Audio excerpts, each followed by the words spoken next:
9월 9일 목요일 새벽 묵상 시간입니다. 하나님이 주신 이 귀한 하루를 하나님의 말씀으로 시작하겠습니다. 먼저 사도신경으로 우리의 신앙을 고백하겠습니다. 나는 전능하신 아버지 하나님, 천지의 창조주를 믿습니다. 나는 그의 유일하신 아들, 우리 주 예수 그리스도를 믿습니다.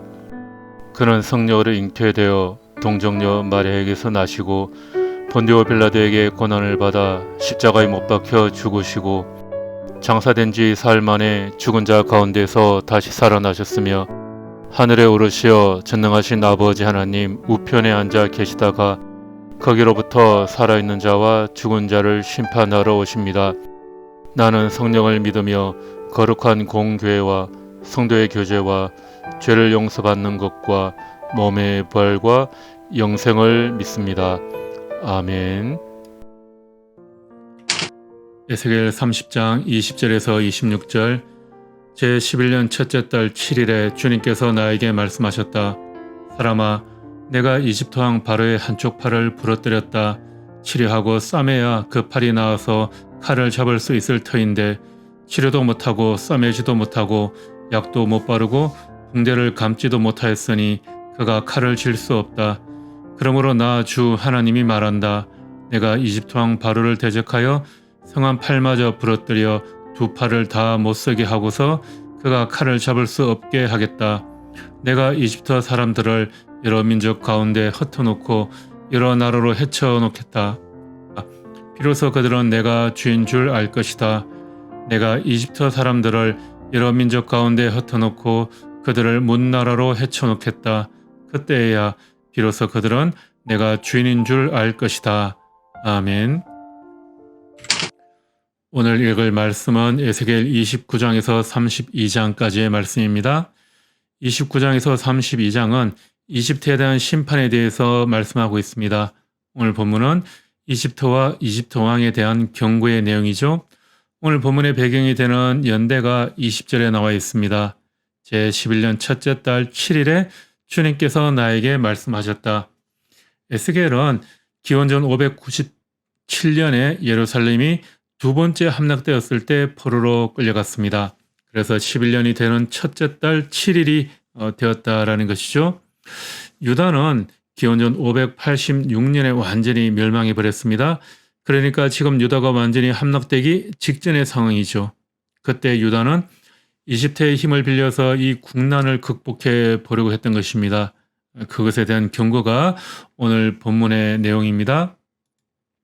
2절 3절에 이렇게 말씀하고 있습니다. 사람아, 예언하여 전하여라. 나 주 하나님이 말한다. 너희는 오늘 슬퍼하고 통곡하여라. 그 날이 가까이 왔다. 주의 날이 가까이 왔다. 어둡게 구름이 낀 날 여러 민족이 멸망하는 그때가 왔다.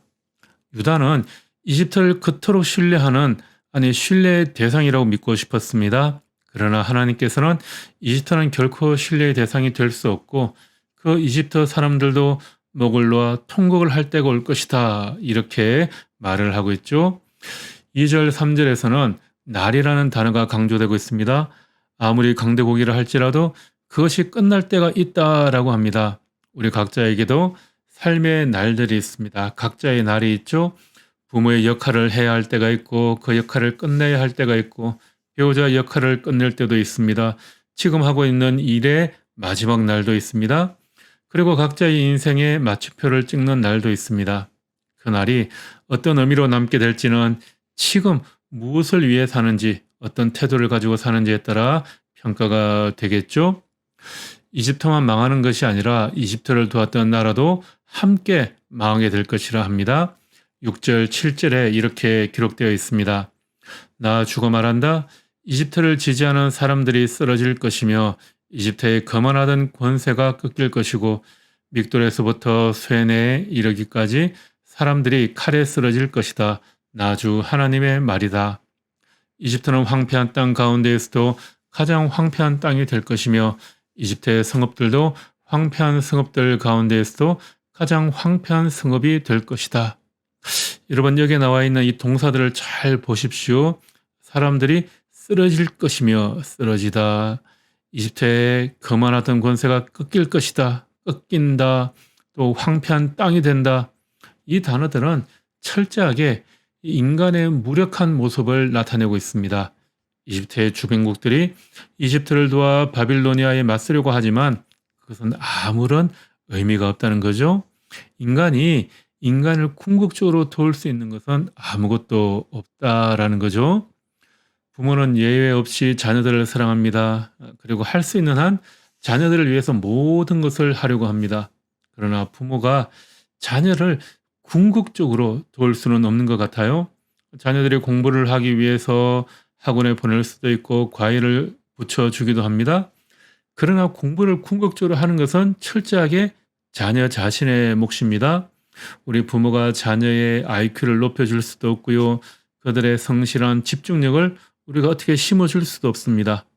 막대한 부를 가진 사람들이나 막강한 권력을 가진 사람들이 우리를 지지해주고 후원해줄 수 있습니다.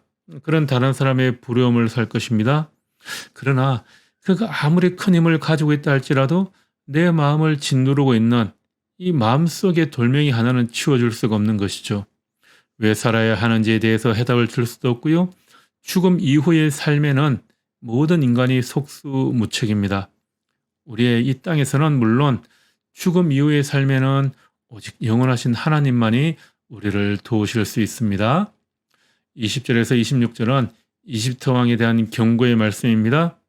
하나님께서는 이집트 왕을 무너뜨리는 장면을 아주 세세하게 세밀한 그림처럼 묘사합니다. 하나님께서는 이집트 왕의 팔을 하나 부러뜨리십니다. 그리고는 다시는 칼을 잡을 수 없도록 하기 위해서 치료도 못하고 싸매지도 못하고 약도 못 바르게 하시고 붕대도 감지 못하게 합니다. 그런데 그것이 끝이 아니었습니다. 이번에는 상한 팔을 또 부러뜨리셔서 아예 팔을 사용하지 못하게 하셨습니다. 마치 교통사고가 나서 몇 번의 수술 끝에 겨우 목발을 딛고 걸을 수 있게 되었는데 또다시 사고가 나서 다른 다리를 다치게 되는, 그래서 다시는 걸을 수 없게 되는 것과 마찬가지가 된 것입니다.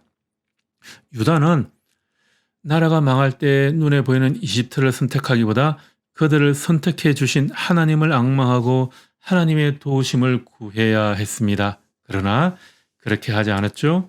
이집트는 눈에 보였고 하나님은 눈에 보이지 않았기 때문입니다. 이 유다의 모습은 바로 오늘날 우리의 모습과 동일합니다. 우리 역시 인생의 문제를 겪을 때 눈에 보이지 않는 하나님을 바라보고 하나님께 매달리기보다는 눈에 보이는 이집트라고 하는 물질과 권력, 인맥 등을 구할 때가 얼마나 많은지 모릅니다. 오늘도 우리의 삶에는 주님의 빛이 비추고 있습니다. 그 빛을 발견하고 그 빛 속에 거하는 것보다 더 큰 행복은 없습니다. 오늘 하루도 내가 가진 것이나 내가 할 수 있는 것에 나의 인생을 얹지 않고 또한 눈에 보이는 이집트라는 세상을 신뢰하지 않고 오직 하나님의 말씀을 양식으로 삼는 오늘 하루가 되기를 축복합니다. 그렇게 주님의 말씀에 귀 기울이는 오늘 하루가 되기를 기도하시고, 또 기도하실 때 클라우드 교회 멤버들을 위해서 우리가 함께 기도할 수 있기를 원합니다. 기도하겠습니다. 하나님, 주님의 가르침에 우리의 기쁨이 있습니다.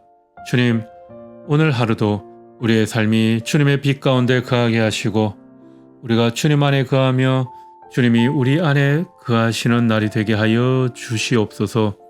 그리하여 이 땅에 살면서도 천국을 바라보게 하시고 유한한 삶을 살면서도 영혼을 사는 오늘 하루가 되게 하여 주옵소서. 예수님 이름으로 기도드립니다. 아멘.